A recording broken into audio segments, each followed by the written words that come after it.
jeden bar, tak vás upozorní, že treba dopustiť vodu do systému, áno?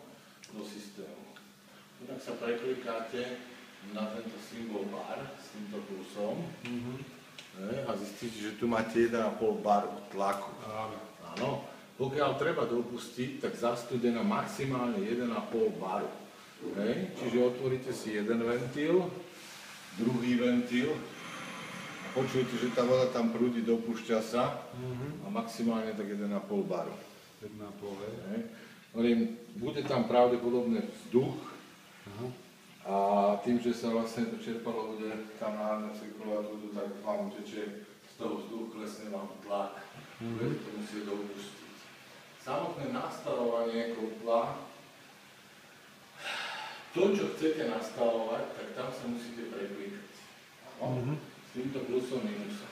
Nastavovať budete môcť teplotu do kúrenia, teplotu teplej užitkovej vody a pozrieť sa vlastne na ten bar, eventuálne si nastaviť tie kilowaty.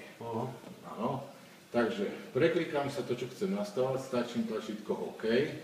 Začne mi blíkať táto kontrolka a môžem si plusom pridať, minusom ubrať. 50 stupňov je maximum, viac nenastavíte. Ja som to elektronicky obmedzil. Dobre, super. Dá sa to samozrejme prestaviť, ale Je celé zbytočné preklanicu. Zbytočné. Čiže necháme tu tých 40 stupňov, áno, a tú zvolenú hodnotu zase s modom potvrdíte OK. Áno.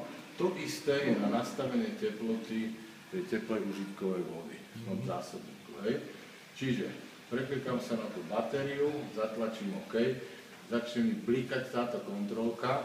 Viem, že teraz to mám nastavené na 45 stupňov, dá sa pridať, dá sa ubrať a tú zvolenú hodnotu uložím do pamäti.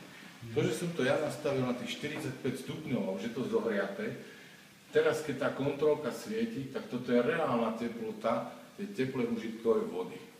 Ono sa tá voda zohrieva 80 stupňov vodou takže, a zostane stáť v tom hadovi, takže ešte to, tých 5-6 stupňov zase vystúpi viac, takže s tým treba trochu rátať.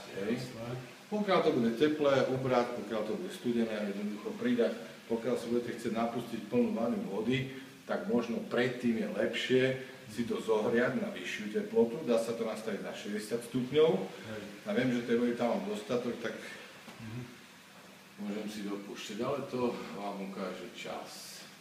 No, potom sa môžete prekliať